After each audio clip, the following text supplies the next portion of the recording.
Chapter 7, Part 4. I guess your friend Walter Chase wasn't too proud to come in on it. And you left him in the lurch, didn't you? You let him go to jail for a month over in New Jersey. God, you ought to hear Walter on the subject of you. He came to us dead broke. He was very glad to pick up some money. Old sport. Don't you call me old sport, cried Tom. Gatsby said nothing. Walter could have you up on the betting laws too, but Wolfsheim scared him into shutting his mouth. That unfamiliar yet recognizable look was back again in Gatsby's face. That drugstore business was just small change, continued Tom slowly. But you've got something on now that Walter's afraid to tell me about. I glanced at Daisy, who was staring terrified between Gatsby and her husband, and at Jordan, who had begun to balance an invisible but absorbing object on the tip of her chin. Then I turned back to Gatsby and was startled at his expression. He looked, and this is said in all contempt for the babbling slander of his garden, as if he had killed a man. For a moment the set of his face could be described in just that fantastic way. It passed, and he began to talk excitedly to Daisy, denying everything, defending his name against accusations that had not been made. But with every word she was drawing further and further into herself, so he gave that up, and only the dead dream fought on as the afternoon slipped away, trying to touch what was no longer tangible, struggling unhappily, undespairingly toward that lost voice across the room. The voice begged again to go. Please, Tom, I can't stand this anymore. Her frightened eyes told that whatever intentions, whatever courage she had had, were definitely gone. You two start on home, Daisy, said Tom, in Mr. Gatsby's car. She looked at Tom, alarmed now, but he insisted with magnanimous scorn. Go on. He won't annoy you. I think he realizes that his presumptuous little flirtation is over. They were gone, without a word, snapped out, made accidental, isolated, like ghosts, even from our pity. After a moment, Tom got up and began wrapping the unopened bottle of whiskey in the towel. Want any of this stuff, Jordan? Nick? I didn't answer. Nick? He asked again. What? Want any? No, I just remembered that today's my birthday. I was 30.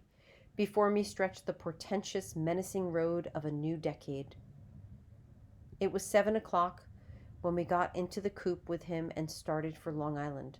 Tom talked incessantly, exulting and laughing, but his voice was as remote from Jordan and me as the foreign clamor on the sidewalk or the tumult of the elevated overhead.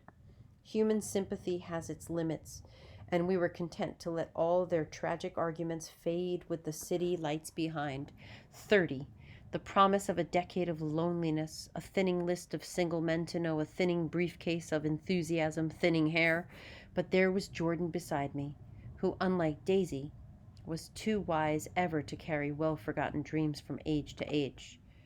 As we passed over the dark bridge, her wan face fell lazily against my coat's shoulder, and the formidable stroke of 30 died away with the reassuring pressure of her hand. So we drove on toward death through the cooling twilight. The young Greek, Michaelis, who ran the coffee joint beside the ash heaps, was the principal witness at the inquest. He had slept through the heat until after 5, when he strolled over to the garage and found George Wilson sick in his office, really sick, pale as his own pale hair and shaking all over. Michaelis advised him to go to bed, but Wilson refused, saying that he'd miss a lot of business if he did. While his neighbor was trying to persuade him, a violent racket broke out overhead. I've got my wife locked up in there, explained Wilson calmly. She's going to stay there till the day after tomorrow, and then we're going to move away. Michaelis was astonished. They had been neighbors for 4 years, and Wilson had never seemed faintly capable of such a statement. Generally, he was one of these worn-out men. When he wasn't working, he sat on a chair in the doorway and stared at the people in the cars that passed along the road. When anyone spoke to him, he invariably laughed in an agreeable, colorless way. He was his wife's man and not his own. So naturally, Michaelis tried to find out what had happened, But Wilson wouldn't say a word. Instead, he began to throw curious, suspicious glances at his visitor and ask him what he'd been doing at certain times on certain days. Just as the latter was getting uneasy, some workmen came past the door bound for his restaurant, and Michaelis took the opportunity to get away, intending to come back later, but he didn't. He supposed he forgot to, that's all. When he came outside again a little after 7, he was reminded of the conversation because he heard Mrs. Wilson's voice, loud and scolding, downstairs in the garage. "Beat me," he heard her cry. "Throw me down and beat me, you little dirty coward."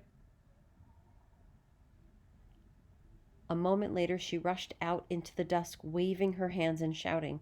Before he could move from his door, the business was over. The death car, as the newspapers called it, didn't stop. It came out of the gathering darkness, wavering tragically for a moment, and then disappeared around the next bend.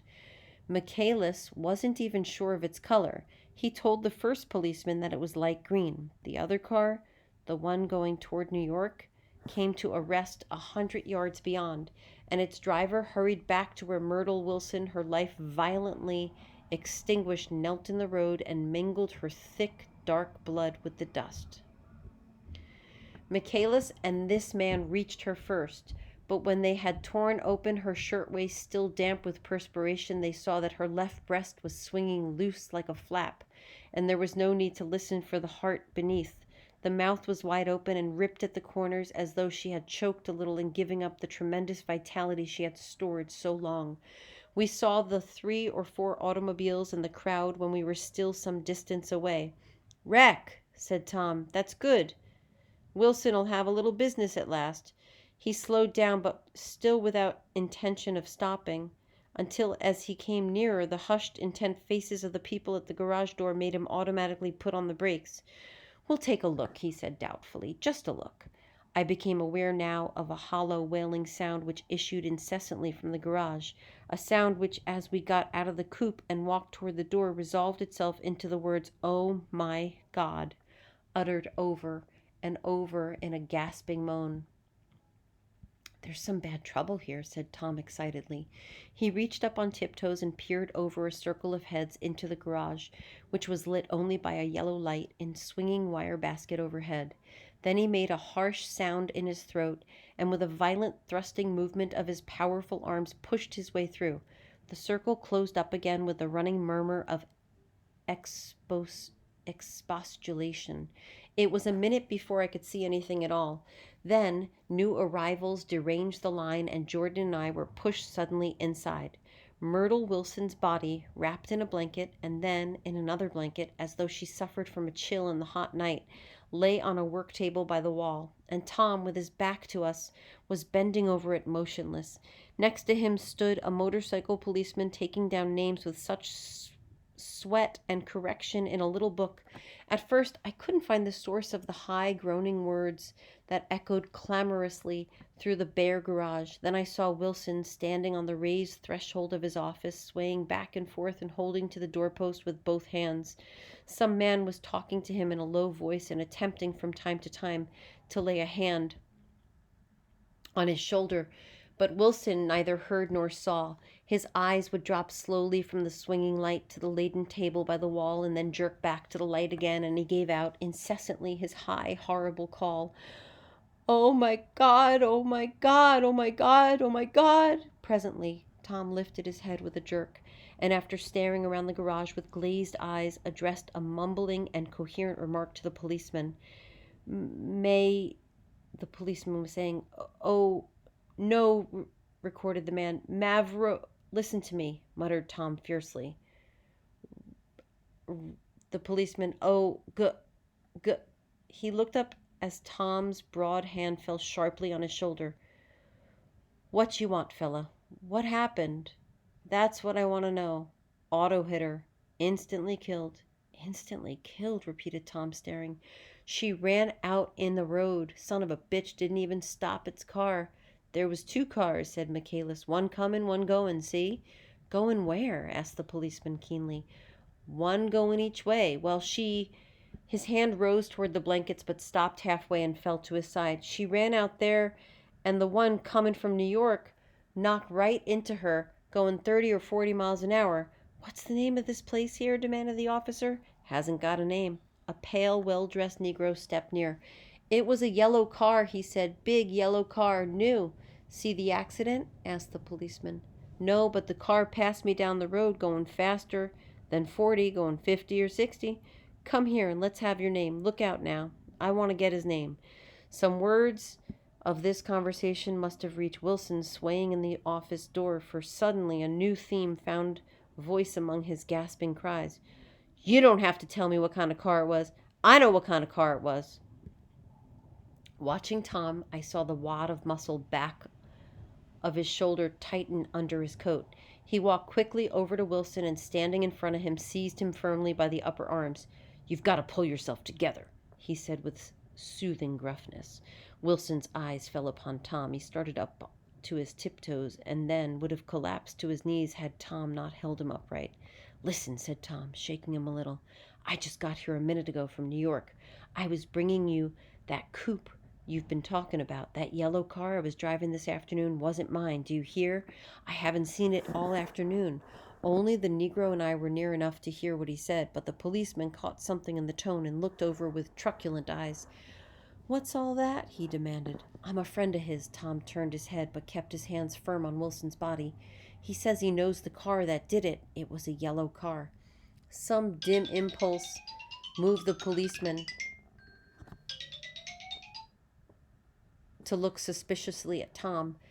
And what color's your car? It's a blue car, a coupe. We've come straight from New York, I said.